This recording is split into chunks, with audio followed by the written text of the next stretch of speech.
근데 여기서 중요한 거는 개인연금을 불입을 하면은 이거를 어떻게 운용을 할 거냐. 금융기관에 있는 이 돈을 어떻게 운용할 거냐. 근데 이게 이제 월급쟁이 시절에는 뭐 회사 일도 바쁘고 신경도 쓰기 싫으니까 그냥 이거를 주로 어디다 갖다 놓냐면은 저축은행에 그냥 예금 형태로 넣어놔가지고 1년에 이율 어제 제가 조회해봤더니 가장 높은 게 1년에 2.5%더라고요. 2.5%. 그래도 뭐 그냥 현금으로 놔두는 것보다는 2.5%라도 이자를 올리는 게 낫죠.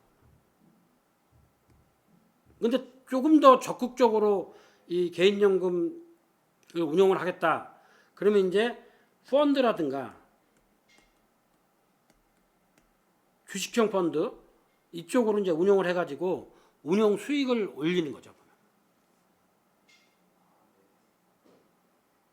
그래서 그런 측면에서 그 연금을 내가 불입을 하고 나서 이게 또 그 이자도 붙고 또 운용을 하면은 잘하면은 운용 수익도 그 저기 늘어나니까 물론 운용을 잘못하면은 손실이 되겠죠.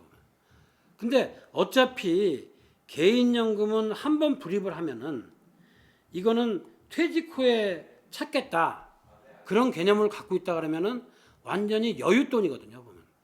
그러니까 여윳돈을 갖고 주식형 펀드를 운용을 하면은 거의 손실은 안 보고 그 수익을 올릴 수 있다는 장점이 있거든요. 자기가 호주머니 돈에서 이렇게 그 주식을 한다든지 이러면은 그 순간적으로 손실도 볼 수 있고 손실 봤을 때 또 손절매도 하고 그런데 연금으로 하면은 그럴 확률이 좀 줄어든다는 얘기죠. 물론 개인적으로 내가 그 중간에 손실을 보더라도 조금 더 좋은 펀드로 뭐 갈아타겠다. 그러면은 뭐 손실을 감수하고 그래도 그 환매를 할 수 있지만은 어차피 이것은 그 자기가 여윳돈으로 저축을 하는 거기 때문에 그렇게까지 손실을 보면서 하지는 않는다는 얘기죠. 그래서 저도 개인적으로는 개인연금하고 퇴직연금을 적절하게 운용을 해가지고 이게 그 이율을 높이는데 미국 사람들 같은 경우에 연금으로 펀드를 운용해서 연간 수익 목표가 4%랍니다. 4%. 그래도 아까 저축은행 이율보다는 높으니까.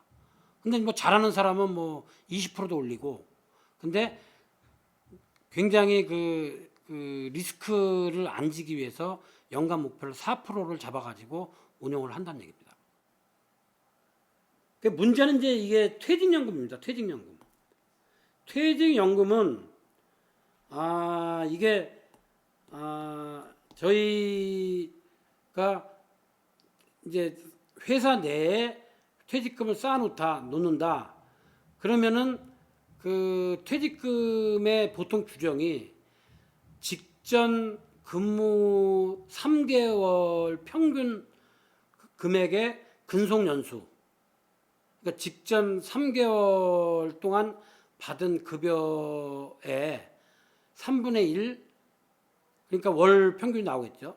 월 평균 금액의 퇴직 연수가 뭐 10년이다 그러면 곱하기 10, 20년이다 그러면 곱하기 20. 이렇게 하는데 보통 회사에서 어떻게 하냐면은 재직 기간 중에는 대부분의 회사가 뭐 특별히 그렇지 않은 회사도 있겠지만은 이건 이제 공공기관 예를 많이 드는 겁니다. 그 근무 기간 중에는 급여가 올라가겠죠. 시간이 지나가면 지나갈수록. 그러면은 퇴직금이 이제 가면 갈수록 월 평균 소득액이 퇴직 당시에 늘어나기 때문에 보통 이거는 운용을 안 하고 사내에 두던지 아니면은 바깥에다가 예치해가지고 예금 형태로 갖고 있다가 이게 어느 정도 나이가 되면은 저희 나라는 임금 피크제 제도를 운영을 하기 때문에 뭐 5년 전부터 임금 피크제를 내가 해당이 된다. 그러면은 그 시점이 그 사람 연봉이 최고 높은 시점입니다. 그럼 회사에서는 다음 달부터 연봉이 그 줄어드니까 월급이 줄어드니까 그 퇴직금 중간 정산을 해가지고, 왜냐하면 그 당시에 중간 정산을 해야만이 퇴직금이 제일 많거든요. 그래서 중간 정산을 해가지고 그거를 그 사내 또는 바깥에다가 갖다 놓는데, 그 바깥에다 갖다 놓을 때 그 형태가 그 DB형이 있고 DC형이 있습니다.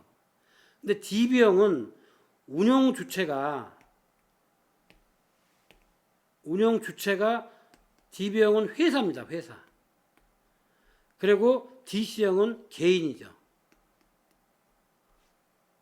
그래서 내가 적극적으로 운영을 잘할 수 있다. 그러면 DC형에다가 예치를 해달라고 그 신청을 하고, 아 나는 운영하는 거는 잘 모르겠다. 그럼 DB형으로 신청합니다. 제가 주로 말씀드리는 거는 이 DC형을 말씀드리는 겁니다. 그러면 중간 정산하는 시점에 내가 회사 다니면서 중간 정산을 할 때 이 퇴직금이 DC형으로 해서 2억이 들어갔다. 그러면은 그 순간부터 그 운영 주체는 개인들이 알아서 하기 때문에 신경을 바짝 써가지고 수익을 많이 올리려고 보통 그러죠.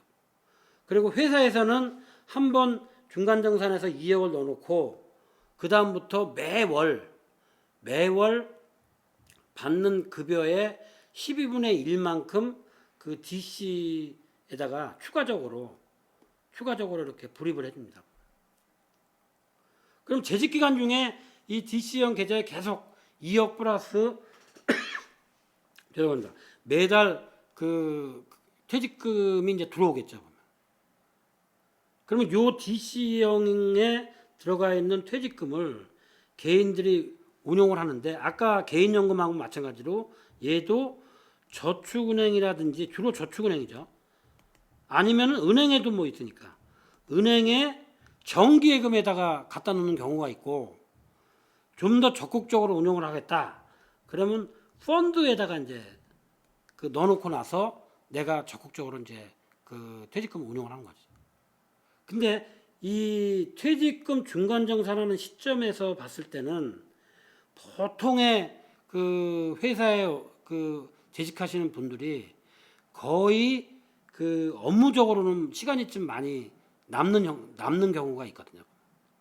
물론 뭐 그렇지 않은 분도 계시지만은 보통 그 중간 정산 정도 할 나이가 되면은 이제는 퇴직 준비를 하라고 회사에서 그 시간도 주고 뭐 퇴직 연수도 시켜주고, 뭐 지금 제가 그 말씀드린 그런 내용도 포함되어 있고, 여러 가지 그 회사에서 이제 퇴직을 대비해라.